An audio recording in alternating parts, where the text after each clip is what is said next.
Hello दोस्तों, आज की हम इस वीडियो में देखेंगे क्लास 10 के गणित के आंसर की जो आपका एग्जाम होने वाला है 27 सितंबर का गणित का। उसके लिए यह वीडियो काफ़ी ही महत्वपूर्ण है, इसलिए आप लोग इस वीडियो को पूरा जरूर देखिएगा, ठीक है, क्योंकि यही सब प्रश्न आपके सेकेंड टर्मिनल एग्जाम में पूछा जाएगा। ठीक है, तो आइए हम इस वीडियो के सभी प्रश्नों को एक एक करके देख लेते हैं। इसमें पहला प्रश्न है कि यदि समीकरण 2x² - 8x + k = 0 के मूल्य बराबर हो तो k का मान होगा। हमें बताना है कि यह द्विघात समीकरण दिया गया है, इसका मूल्य यानी कि शून्य जब बराबर हो तो k का मान क्या होगा। तो हम जानते हैं कि किसी भी द्विघात समीकरण का मूल्य कब बराबर होता है, जब d का मान कितना होता है, 0 होता है, तभी जाके मूल्य बराबर होता है। तो d क्या होता है, हमारा विवेचक होता है या विविक्तर कहते हैं उसको। तो d का सूत्र क्या होता है, d का सूत्र होता है b² - 4ac = 0 है। तो यहाँ पर हम 0 लिख देंगे। तो यहाँ पर हम अगर a b c और का मान रखते हैं तो यहाँ से हम k का मान निकाल देंगे। यहाँ पर है b का स्क्वायर, तो b कितना है, यहाँ पर है -8 है b, तो b का स्क्वायर क्या हो जाएगा, -8 का स्क्वायर यहाँ पर हम लिख देंगे। ठीक है, उसके बाद है माइनस, तो माइनस लिख देते हैं। और यहाँ पर है 4, तो 4, उसके बाद है a कितना है, इसमें a है 2, तो लिख देते हैं 2, और a कितना है, इसमें a है k, तो यहाँ पर हम k लिख देंगे = है 0, तो यहाँ पर हम 0 लिख देते हैं। ठीक है, तो यहाँ पर हमें 8 का स्क्वायर करना है, तो यानी 8 का स्क्वायर कितना हो जाएगा, 64 हो जाएगा। उसके बाद ये दोनों गुना करते हैं तो ये कितना हो जाएगा, 4 दूनी 8, और k का है तो k हो जाएगा = 0, तो 0। तो यहाँ पर हम 64 को उस पर भेजते हैं तो क्या हो जाएगा, यहाँ पर हो जाएगा -8 के इधर बच जाएगा, और इधर क्या बच जाएगा, यह हो जाएगा प्लस में 64 है, बराबर उस पर जाएगा तो ये हो जाएगा माइनस में 64। ठीक है, तो यहाँ से अगर हम काटते हैं तो माइनस से माइनस कट जाएगा, और यहाँ से 8 64 का वन कट जाएगा, यह कट जाएगा 8 × 64, यानी कि k = मान निकल गया कितना, 8 निकल गया, यानी इसका सही उत्तर क्या हो जाएगा, ऑप्शन डी हो जाएगा 8। ठीक है, उम्मीद करता हूँ कि आपको यह समझ में आ गया होगा। तो आइए हम इसके अगले प्रश्न को देखते हैं। इसमें दूसरा नंबर प्रश्न है कि समांतर श्रेणी 3 8 13 18 23 का 15वां पद होगा। हमें बताना है कि यह हमारा AP दिया गया है और इसका 15वां पद क्या होगा। तो हम जानते हैं कि 15वां पद को कैसे लिखते हैं, A लिख देते हैं, और 15वां पद बोल रहा है तो यहाँ पर हम बगल में 15 लगा देंगे, तो ये हो जाएगा हमारा 15वां पद। ठीक है, तो 15वां पद कैसे निकाला जाता है, 15वां पद निकालने के लिए क्या करते हैं हम लोग, A लिख देंगे, अब प्लस से हमें निकालना है कि 15वां पद निकालना है। ठीक है, तो इससे एक कम कर देंगे, यानी कितना हो जाएगा, 14 हो जाएगा, और इसके साथ हम D लगा देंगे। ठीक है, कितना भी पद निकालना हो तो आप लोग कैसे लिखिएगा, A लिख दीजिएगा प्लस से, और जितना निकालना हो उससे एक कम करके उसके साथ D लगा दीजिएगा। ठीक है, तो यहाँ पर हम A का मान रखते हैं। A कौन होता है, A होता है हमारा पहला पद। पहला पद कितना है, यहाँ पर 3 है, तो यहाँ पर हम 3 ले लेते हैं, प्लस यहाँ पर है 14, तो 14 बीच में गुना, और उसके बाद है D। तो D हम लोग कैसे निकालते हैं, D निकालते हैं दूसरे पद में से पहले पद को माइनस करके। पद कितना है, 8 है, और उसमें से माइनस करते हैं पहला पद है 3, यानी माइनस करेंगे तो इतना आ जाएगा 5 आ जाएगा, यानी कि D का मान कितना हुआ, 5 हुआ। तो यहाँ पर हम D का मान रख देते हैं 5। उसके बाद इसको बनाते हैं तो कितना हो जाएगा, 3 प्लस से यह कितना हो जाएगा, 14 × 5 = 70, यानी इसको जोड़ेंगे तो यह कितना हो जाएगा, 70 × 3 = 73, यानी इसका सही उत्तर क्या हो जाएगा, ऑप्शन डी हो जाएगा 73। ठीक है, इसका सही उत्तर ऑप्शन डी हो जाएगा। तो आइए हम इसके तीसरे नंबर प्रश्न को देखते हैं। इसमें तीसरा नंबर प्रश्न है कि किसी समबाहु त्रिभुज की भुजा 2 है तो उसकी ऊंचाई होगी। हमें बताना है कि यदि किसी समबाहु त्रिभुज की भुजा है 2 है तो उसकी ऊंचाई क्या होगी। तो समबाहु त्रिभुज क्या होता है, वैसा त्रिभुज, मान लेते हैं यह त्रिभुज हो गया हमारा समबाहु त्रिभुज। तो समबाहु त्रिभुज का क्या होता है, वैसा त्रिभुज जिसकी सभी भुजाएं 2a है, यानी कि एक भुजा है 2a तो सभी भुजा क्या होगा, 2a ही होगा, यह भी 2a होगा, और ये यहाँ से लेके यहाँ तक भी 2a ही होगा, क्योंकि सभी भुजा समबाहु त्रिभुज में क्या होता है, बराबर होता है। ठीक है, तो हमें क्या निकालना है, यहाँ पर हमें ऊंचाई निकालना है। तो ऊंचाई कैसे निकाला जाता है, एकदम 90 डिग्री काट देते हैं, यहाँ से हम यहाँ तक डाल देते हैं लंबसम द्विभाजक, तो यह कितना हो जाएगा, 90 डिग्री हो जाएगा। तो वही हमें निकालना है कि यहाँ से यहाँ तक कितना होगा।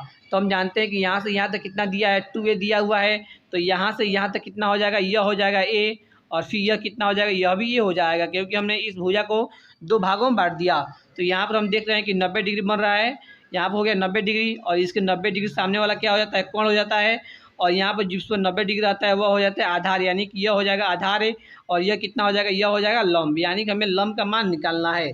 तो लंब का मान कैसे निकालते हैं, लंब = क्या होता है, रूट अंडर क्या होता है, कोण स्क्वायर माइनस से कोण स्क्वायर माइनस होता है आधार स्क्वायर, क्योंकि पाइथागोरस प्रमेय से लंब बराबर क्या होता है, कोण स्क्वायर रूट अंडर कोण स्क्वायर माइनस आधार स्क्वायर। ठीक है, तो यहाँ पर हम मान रखते हैं एक कोण का स्क्वायर, कोण कितना है, 2a है, यानी इसका स्क्वायर करेंगे कितना हो जाएगा, 2 का स्क्वायर हो जाएगा 4, और a का स्क्वायर हो जाएगा a स्क्वायर, उसके बाद है माइनस, तो माइनस यहाँ पर आधार का स्क्वायर, तो आधार का मान कितना है, ए है, इसका स्क्वायर करेंगे तो यह हो जाएगा ए स्क्वायर। ठीक है, तो यहाँ पर हमें रूट के अंदर क्या करना है, माइनस करना है, यानी कि यहाँ से माइनस करेंगे तो 4 में से यहाँ पर एक छिपा हुआ है, 4 में से एक जाएगा 3 और यहाँ पर हो जाए ए स्क्वायर।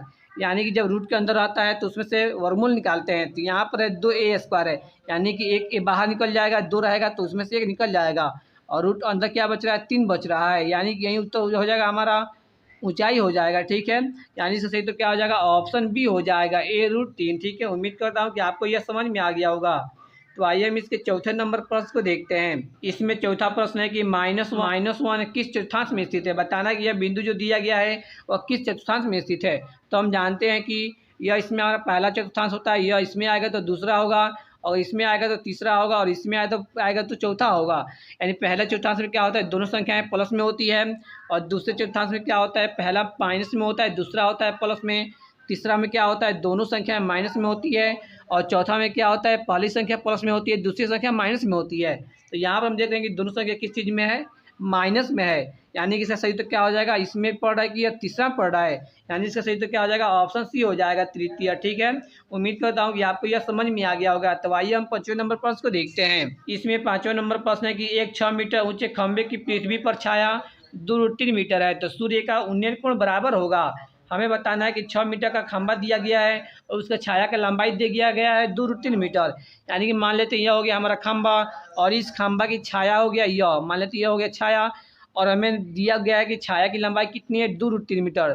तो यह तो है छाया, यानी यह दिया हुआ है 2√3 मीटर दिया हुआ है, और यहाँ पर दिया हुआ है 6 मीटर ऊंचे खंभा, यानी खंभा की ऊंचाई कितना दिया हुआ है, 6 मीटर दिया हुआ है। ठीक है, तो हमें निकालना है कि सूर्य का उन्नयन कोण, तो सूर्य कहाँ से आ रहा होगा, इधर से ही आ रहा होगा। ठीक है, तो हमें क्या निकालना है, यहाँ से यह कोण जो बन रहा है उसी को हमें निकालना है। ठीक है, तो यहाँ पर हमें कैसे निकालेंगे, यहाँ पर हम देख रहे हैं कि यहाँ पर 90 डिग्री बन रहा है, तो 90 डिग्री सामने वाला क्या होता है, यह हो जाता है कोण, यानी कि एच हो जाता है। ठीक है, और यहाँ पर हमें थीटा का दिया हुआ है, थीटा के सामने वाला होता है लंब, यानी कि पी होता है, और जो बच जाता है वह क्या होता है, बी होता है। तो हम जानते हैं कि इसमें हमारा पी दिया हुआ है और एक बी का मान दिया हुआ है, तो हम जानते हैं कि पी और बी किसके सूत्र में आता है, वह आता है tan के सूत्र में और कॉट के सूत्र में। तो यहाँ पर हम tan ही लिख देते हैं, कॉट भी याद लिख सकते हैं। ठीक है, यानी tan थीटा का फॉर्मूला क्या होता है, P/B होता है। ठीक है, यहाँ पर हम निकालते हैं कि tan थीटा क्या हो गया, tan theta is equal to क्या है, यहाँ पर P दिया हुआ है, P का मान कितना है, 6 मीटर है, तो 6 लिख देते हैं, अपॉन यहाँ पर है 2√3, तो यहाँ पर 2√3 लिख देते हैं। ठीक है, तो यहाँ पर 2×3 6 हो जाएगा, यानी क्या हो गया, ऊपर बच गया 3 और नीचे क्या बच रहा है, √3 बच रहा है। ठीक है, तो यहाँ पर हम कैसे लिख सकते हैं, 3 को लिख सकते हैं √3 × √3 लिख सकते हैं, क्योंकि जब रूट में 2 बार गुना करते हैं तो रूट 1 हट जाता है। ठीक है, और नीचे है √3, तो यहाँ पर अगर हम √3 से √3 काटते हैं तो एक √3 से एक √3 कट जाएगा, कितना बच रहा है, यहाँ पर बच रहा है √3 बच रहा है सिर्फ। ठीक है, यहाँ पर दिया हुआ है tan थीटा और हमने निकाला है कि √3, यानी कि √3 tan कितने डिग्री का मान होता है, यह होता है 60 डिग्री का मान, यानी कि उन्नयन कोण कितना हो जाएगा, 60 डिग्री हो जाएगा। ठीक है, इसका सही तो क्या हो जाएगा, ऑप्शन ही हो जाएगा। तो आइए हम इसी के साथ 6ठे नंबर प्रश्न को देखते हैं। इसमें 6ठा नंबर प्रश्न है कि एक घात वाले बहुपद को कहते हैं, बताना है कि एक घात वाले बहुपद को क्या कहते हैं। तो इसका सही तो क्या हो जाएगा, ऑप्शन ये हो जाएगा रैखिक बहुपद। ठीक है, एक घात वाले बहुपद को रैखिक बहुपद कहते हैं, 2 घात वाले बहुपद को द्विघात का बहुपद कहते हैं, 3 घात वाले बहुपद को त्रिघात कहते हैं। ठीक है, आप लोग इसको याद कर लीजिएगा। इसमें 7वां नंबर क्या प्रश्न है कि किसी वृत्त के बाह्य बिंदु P से वृत्त पर खींची गई स्पर्श रेखाओं की लंबाई निम्नलिखित में से कौन सा संबंध होता है। यदि किसी वृत्त के बाह्य बिंदु से यदि हम स्पर्श रेखा खींचते हैं तो उसकी लंबाई क्या होता है, तो आप लोग इसको याद कर लीजिएगा, उसका लंबाई क्या होता है, समान होता है, यानी इसका सही तो क्या हो जाएगा, ऑप्शन ही हो जाएगा। तो अगर आप अभी तक इस वीडियो को लाइक नहीं किए हो तो वीडियो को लाइक करें और साथ ही इस चैनल को सब्सक्राइब करें। ठीक है, क्योंकि यही सब प्रश्न आपके सेकेंड टर्म एग्जाम में पूछा जाएगा। ठीक है, तो इसमें 8वां नंबर प्रश्न है कि 2 वृत्तों के क्षेत्रफलों का अनुपात 4:1 है, तो उनकी त्रिज्याओं का अनुपात होगा। बताना है कि यह क्षेत्रफल का अनुपात दिया गया है और हमें निकालना है कि त्रिज्याओं का अनुपात है। तो आप लोग इसको याद कर लीजिएगा कि यदि अगर त्रिभुज के क्षेत्रफलों का अनुपात दिया रहेगा और हमें निकालना होगा त्रिज्याओं का अनुपात, तो कैसे निकालेंगे, तो बस आप लोग कुछ मत कीजिएगा, जो दिया रहेगा उसका बस आप लोग वर्गमूल निकाल लीजिएगा। इसका आप लोग वर्गमूल निकाल लीजिएगा, यानी 4 का वर्गमूल कितना हो जाएगा, 2 हो जाएगा, और 1 का वर्गमूल कितना होता है, 1 होता है, यानी कि त्रिज्याओं का अनुपात क्या हो जाएगा, 2:1 हो जाएगा, यानी इसका सही तो क्या हो जाएगा, ऑप्शन बी हो जाएगा। ठीक है, आप लोग इस तरह से निकाल सकते हैं आसानी से। अगर त्रिज्या दिया रहेगा और पूछेगा क्षेत्रफलों का अनुपात, तो कैसे करिएगा, जो दिया रहेगा त्रिज्या का अनुपात उसका स्क्वायर कर दीजिएगा, ठीक है। तो आइए हम इसी के साथ 9वें नंबर प्रश्न को देखते हैं। इसमें 9वां नंबर प्रश्न है कि साइन 2a बराबर 2 साइन ए तब सत्य होता है जब ए बराबर है। बताना है कि यह कब बराबर होगा, किस मान के लिए, ए के किस मान के लिए यह बराबर होगा। तो इसका सही उत्तर क्या हो जाएगा, ऑप्शन ये हो जाएगा 0 डिग्री के लिए। अगर आप लोग एक जगह 30 रखते हैं या 60 रखते हैं या 45 रखते हैं तो दोनों तरफ बराबर नहीं आएगा। अगर वहीं आप पे एक जगह पर 0 डिग्री रखते हैं तो बराबर आ जाएगा, यानी इसका सही उत्तर क्या हो जाएगा, ऑप्शन ही हो जाएगा, ठीक है।